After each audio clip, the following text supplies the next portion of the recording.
What's up, motherfuckers? Praggnanandhaa, the previous runner-up of the World Cup, has been eliminated by Daniil Duvbov, a top Russian grandmaster, but who is specialized in rapid and blitz time controls, and he's a former blitz world champion. So in the both classical games they draw. In the first rapid game they draw, but in the second rapid game, finally Duvbov beat Praggnanandhaa. So I'm going to show us the game. Okay, Pragg open with e4, e5 by Duvbov, knight f3, knight c6, and Pragg select piece of c4. Yes, Praggnanandhaa, and especially the young players are now playing so much Italian instead of Spanish. I don't know, the majority of Grandmasters nowadays are playing like more Italian like than Spanish variation. So knight f6 by Duvbov, and now Pragg came with the Scots gambit with d4. And okay, of course here e takes d4 was the main move, just reaching the Scots gambit. But instead of that, Dubov select a more passive solid. I don't know if call that solid or passive, but more yes, I prefer to say more solid variation with d6, not entering all the sacrifice and in all these crazy lines with e5. So okay, in a rapid game, if your opponent is well prepared and you're not, it will be tricky. So he goes for a more solid line with d6. More, yes, a more solid approach. d5, knight b8, and they reach like a like a King's Indian structure more or less. 93, but a King's Indian with the bishop on e7, who is not a real King's Indian. In the King's Indian, the bishop used to go to g7. But now he played bishop e7, a4. And now Dubov play a5, who the machine doesn't like. The idea of this move is secure the c5 square and can reach the c5 square with the knight without being ejected by b4. So okay, a4 could looks like a natural move, but that's not the favorites of the machine. The machine prefers just development, continue the development with Sol Castle. The machine doesn't like the move a5. So okay, Praggnanandhaa is still playing normal, placing the queen on e2 with the square. Later h3, avoiding ideas with bishop g4 or knight g4. So knight a6, Sol Castle, and rook d1. Until here, Pragg was playing perfectly. But after queen c7, he doesn't understand where should go his bishop. He plays the bishop on g5 to later take on f6. Okay, it's a normal, more or less plan, but was stronger to just develop the bishop to e3. Until here, Pragg was playing perfectly. Here, first playing d5, later knight c3, a4, taking space in the queen side, and later with queen e2, sword castle and rook d1, he made a correct placement of all the position but of all the pieces, but now he needs to play a bishop e3. This is so similar like a Philidor. So in the Philidor, the bishop used to go to e3. And later, the white plan is going to be play knight d2. Bishop d5 was normal too in the Philidor, but like I told him, bishop e3 here was the plan. Bishop d7, normal move. Knight d2. The idea is play bishop b3 and one day play knight c4 to enter on b6. For example, knight b4, bishop b3, defending c2, c takes, knight a6, and now very good move f4 here, breaking the center, and white is better thanks to the special advantage. So instead of that, he made a different plan with bishop g5 and bishop takes f6, which is not the best plan in this position. Again, here was the best to just return to e3. But of course, he made bishop g5 not to return to e3 to take on f6. Bishop f6. And now he make another mistake. Here was stronger to give the other bishop. Okay, you say, okay, you give one bishop, so it doesn't matter if you give the other. Now your opponent have the bishop page, so it doesn't matter if you give two bishops. Once you give one, doesn't matter if you give the second. So bishop e6 was the stronger, and now play knight e2. What's the difference? That now you have the c4 square for your knight. He played 92 in the yes, Praggnanandhaa played 92, but he haven't the square c4 for the knight because there is a bishop there. So just give the bishop and try to play 92 to follow by knight c4, and later put pressure into the 6 pawn. This plan could be interesting if he made that. I can accept the bishop g5, bishop f6 plan, but only if it was followed by bishop a6 and 92. If not, I don't like the Pragg plan. But here, for example, 92 to show us how can this follow. Bishop e7, of course, the bishop is bad place there, and now possible f5 is coming, and you are defending the d6 pawn. 94, like I told, now f5 is coming. It's coming, open the rook, open the bishop, open everything. It takes, bishop takes, 93. bishop d6, and now white have the control of the d5 square, and white have two good knights. But okay, black have the bishop, so now the position is so unbalanced. It's very interesting for both sides to play this position. But okay, instead of that, he played knight d2. The problem is that after knight c5, now the bishop on e2 is, yes, it's not but misplaced. I think that is better. Once you give the bishop pair, later just doesn't matter if you give the other bishop. So here I don't like to have the bishop on e2.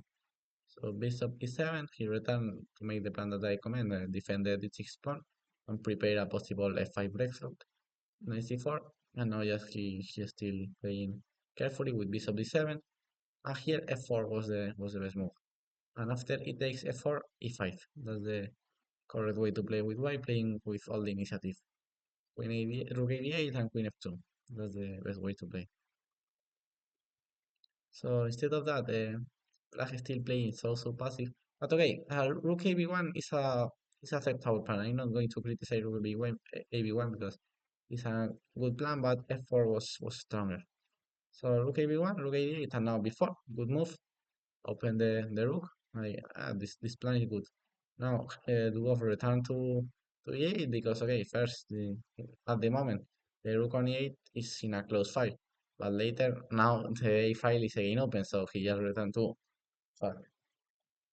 1 second, I'm going to answer the call.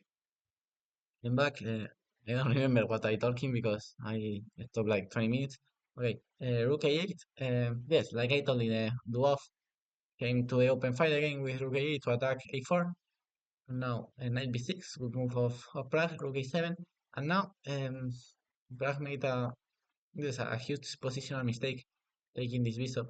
Because after just queen take, black position is so pleasant because the knight on c5 is a very good knight. The a4 pawn is a weakness, the a4 pawn is another weakness, and especially the light square bishop of white is a very bad piece. So that's why black is better here, especially thanks to the c5 knight and the bad bishop on a2. Now the rest was more or less easy for black. Here bishop c4 was the best move. Now to gain with the other rook to a1. And maybe the bishop could go to c4. The bishop is going to be better on f1. I don't know what they say. But the bishop was so bad placed on a2, so for that reason he should play bishop c4. Okay. Knight d7, bad move by Pragg. Now queen d7, and yes, specifically the knight on c5 is so good, and the bishop on a2 is so bad. That's a huge difference. Queen f3, rook a8, queen f5, and now queen c7, avoiding the queen trades. The problem of trade queens there is that now this move could give white the square e4 for the knight, and after queen takes, for example, queen takes, pawn takes, a random move, okay, rook a8. Now white can trade knights with knight e4. That's why black doesn't trade queens on f5 and he goes to c7, queen e4, queen e7, of course. It's 4, and now bishop d8. The bishop is not making that in on e7. On d8 is better because now the 7 rank is free for the queen. So h5, now queen e7, d takes. Finally, the bishop of a2 was open, but the huge problem is that the c5 knight, the c5 knight sorry is also good, and the e4 pawn is going to be a weakness forever. But that's the huge reason of why black is better here, because the c5 knight is a fucking beast and is putting pressure into the a4 and e4 pawns. Bishop a5, good move. Rook d8, king h8. Now placing the pawns, the pieces dark square. Let's see. I think that you noticed that. Sorry, I don't know what I do. Fuck. Okay, I don't have the keyboard. Okay, now let's see the difference. That here black has all his pieces in the different color that the opponent piece of. This is a typical master technique. 92, and now in the current moment he break the center with d5. Now using the fact that white goes back with the pieces.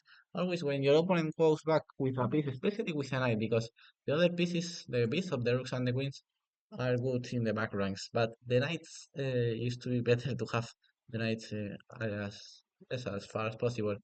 So okay, sometimes I go back with your knight used to be fine to regroup the piece, But when your opponents go back with an 8, you should look for some central breakthroughs. So that's what Dubov did. Sorry, for that reason he played d5. It takes, and now Black have a very two strong central pawns, which is going to give him the victory. The opposite, the counter of these pawns are the c4, the c2, and the a4 pawn, who are very very bad pawns, and the central pawns are going to decide the game. E4 by Dubov, typical placing the pawns in the different color of his bishop, queen f5, and now e3, very good move, open the Praggnanandhaa king, he takes here, and now he takes, queen takes, and bishop b6. Let's see that Dubov sacrifice a pawn, but this is because he just want to open the dark square, so very good take, and open the white king, very good, very very very good pawn sacrifice. And now knight d3, so annoying move, just entering on f2. And if queen takes, queen e2, again, incredible move attacking both rooks. And now the knight is coming to f2. No, but I really, really like this move of Dwarf. But in general, this sequence of e4, e3, e takes, and bishop b6, followed by knight d3, incredible level of chess. Incredible level of tactical and attacking and combination chess of Daniil Dubov. And now with a change up was easy, but yes, congratulations to Daniil Dubov to yes, to eliminate Praggnanandhaa, and especially in, yes, with this very, very good game. So, yes, he really simply understand better the position than his opponent because, okay, there is not a line with many theories, just a position just to play, and just let's see who of the two players understand better the position. And who of just saw a better comprehension of the position and understanding of the position. And later in the critical moments, he made this great plan of e4, e3, showing a very, very good this tactical level. I really like when in your game you mix the positional game, the positional play, and later you make some good tactics moves. I really like when the players game, yes, and when I self win games in mixing the two types of chess, the positional and the tactical. So congratulations to the Dubov, and let's see if he is still advancing in rounds. Bye bye, motherfuckers.